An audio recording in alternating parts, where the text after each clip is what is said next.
Salam Bapak Ibu Saudara-saudari kasih Tuhan. Kita jumpa kembali pada hari Sabtu tanggal 4 Februari 2023 dalam renungan harta sepanjang masa yang merupakan tulisan atau rangkaian khotbah hamba Tuhan almarhum Pendeta Dr. Yakub Nahuai MA yang memuat 365 inspirasi yang akan membantu kita menemukan rahasia kehidupan dalam hari-hari hidup yang kita jalani.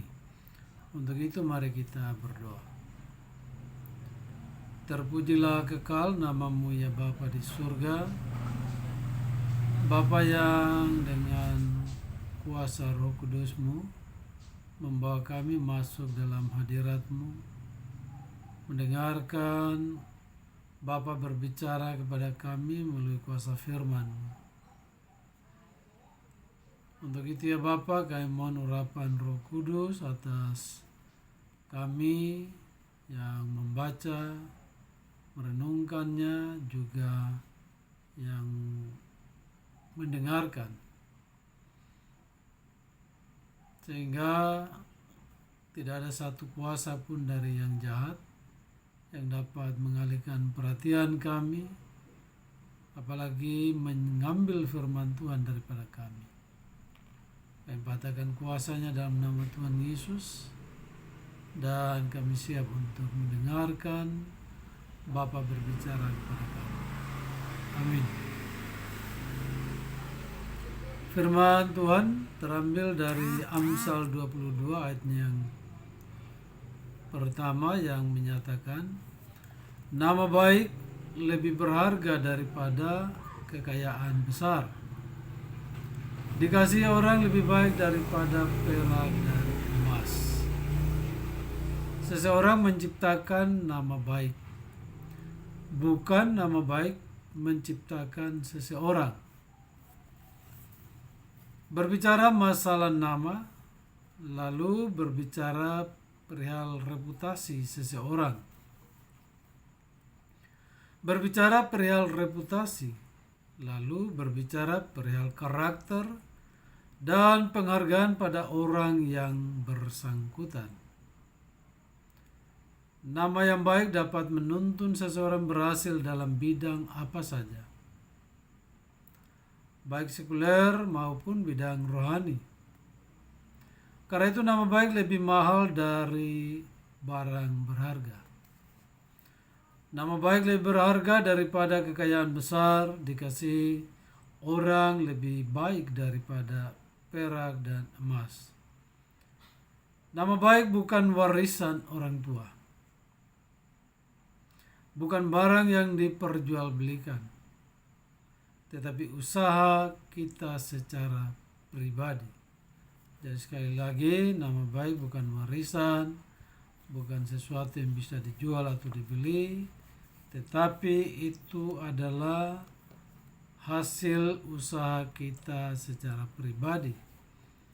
Dengan kata lain, kita harus mengupayakannya. Mereka yang adalah para pemimpin, orang sukses dan berhasil memenuhi 4 kualifikasi yang dianjurkan dalam Alkitab, yang membawa mereka pada posisi disegani, dihormati, memiliki nama baik di antara bangsa Israel. Dari Keluaran 18 ayat 1 kita dapatkan 4 hal yang membawa nama baik bagi seseorang. Jadi sekali lagi, Keluaran 18 ayat 1, mari kita perhatikan bersama. Yang pertama, nama baik ada pada kecakapan yang kita miliki. Timbul pertanyaan, mengapa ada orang lain yang berhasil sedangkan yang lain gagal? Mengapa ada orang yang luar biasa dalam berbagai atau dalam berkarya sedangkan orang lain biasa-biasa saja? Jawabannya terletak pada kecakapan yang mereka miliki. Orang yang cakap dalam pekerjaannya disanjung, dipuja, dan diundang oleh orang-orang ternama. Pernahkah engkau melihat orang yang cakap dalam pekerjaannya? Di hadapan raja-raja ia akan berdiri, bukan di hadapan orang-orang yang hina. Amsal 22 ayat 29. Semua kita dapat kecakapan dari Allah, hanya takarannya berbeda, sesuai kesanggupan masing-masing. Orang yang memiliki kecakapan, berpendirian teguh, dan bersemangat dalam apapun yang dikerjakannya. Semangat yang tinggi membuat orang lain tertarik dan mengagumi kita.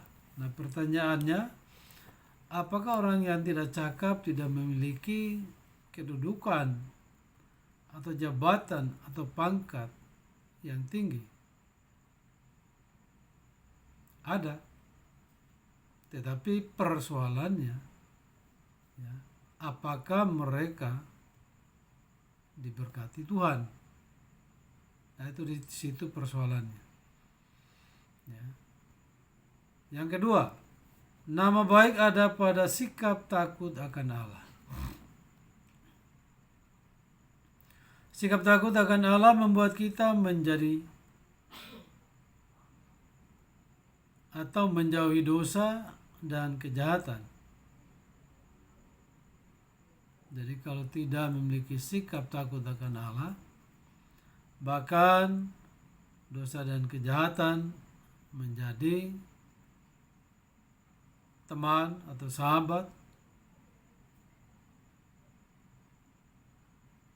Kemudian dosa membawa rasa malu yang berkepanjangan serta menghempaskan kita ke lembah kehinaan. Kalau kita tidak takut kepada Tuhan. Tetapi mereka yang tidak takut akan Allah, ya, dihina, dicerca, dan dimusuhi banyak orang. Alkitab mengatakan bahwa orang yang melakukan dosa tidak mengasihi diri sendiri.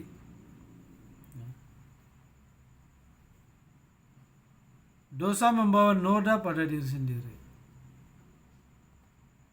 kepada keluarga, kepada masyarakat, dan juga kepada bangsa. Amsal 14 ayatnya yang ke-34. Nah, yang ketiga, nama baik ada pada sikap dapat dipercaya. Memang tidak dapat dibantah bahwa karakter kita, baju yang kita pakai, dan dandanan kita, ekspresi muka, senyum, jabatan tangan, semua ini menciptakan kesan dan pengaruh terhadap orang lain. Jika orang menyukai kita, mereka akan membantu kita meraih keberhasilan. Tetapi semua ini tidak berarti jika kita menjadi orang yang tidak dapat dipercaya dalam pemikiran, perkataan, dan perbuatan. Jadi memang ada 3 hal itu yang nyata, ya.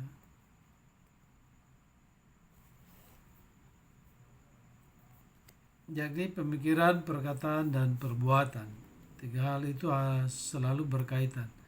Tidak bisa dilepaskan satu, ya, dan yang lainnya. Semua kebaikan kita dilupakan orang kalau kita tidak dapat dipercaya. Ya. Makanya dibilang telunjuk lurus, kelingking berkait.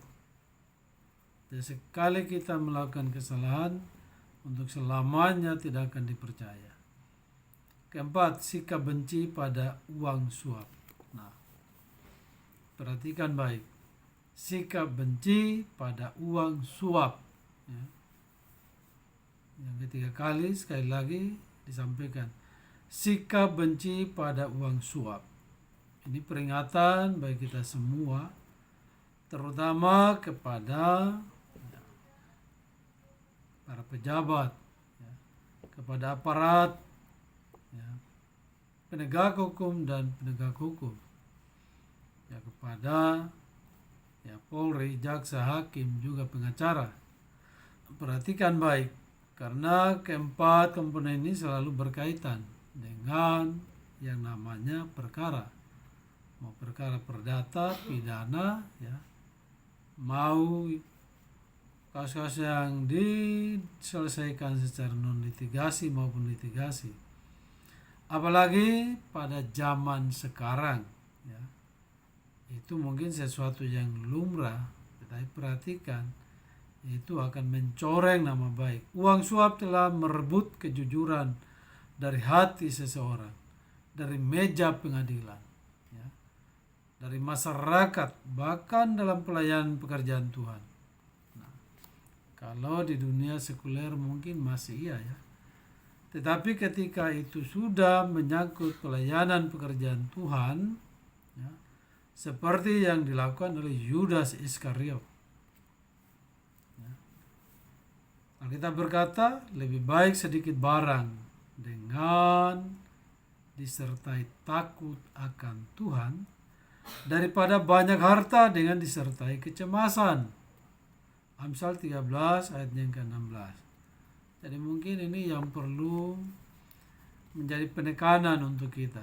Dari kesemuanya, ya, sebenarnya nama baik ada pada kecakapan kita, ya, yang kita miliki, takut akan Tuhan, sikap dapat dipercaya, ya. Tetapi yang keempat ini saya pikir yang paling penting bagi kita semua, ya, yakni sikap benci pada uang suap, ya. Perhatikan, ya, jangan sampai uang suap merebut kejujuran dari hati seseorang. Hati siapa? Ya, hati para pejabat, para pimpinan, para aparat penegak hukum dan penegak hukum, ya, terutama mulai dari tingkat penyidikan, penuntutan, persidangan di pengadilan, ya, sudah itu masuk lembaga masyarakat, ya, dan juga masyarakatnya, dan juga memulai, ya. Oleh karena itu perhatikan baik, ya. Lebih baik sedikit barang yang disertai takut akan Tuhan daripada banyak harta dan disertai kecemasan, ya. Perhatikan baik mereka yang memiliki banyak oleh karena didapat dari hal yang gak bagus, pasti hidupnya tidak tenang, ya. Kita tahu ada beberapa pembelajaran bagi kita, yang kita bisa dengar, kita tonton di media sosial, ya, mulai YouTube, ya, TV, ya, Instagram, TikTok dan lain-lain, ya. Untuk saat ini hal-hal yang namanya menyangkut dengan pelanggaran dan kejahatan itu vulgar disampaikan, dan mereka para pelakunya tidak akan malu-malu, ya, untuk menyatakannya. Bahkan sepertinya hal itu sesuatu yang luar biasa bagi mereka, ya. Jadi mari sekali lagi perhatikan, seseorang menciptakan nama baik, bukan nama baik yang menciptakan seseorang. Tuhan Yesus memberkati kita semua. Kita berdoa. Terima kasih Bapa. Inilah peringatan firman Tuhan kepada kami semua.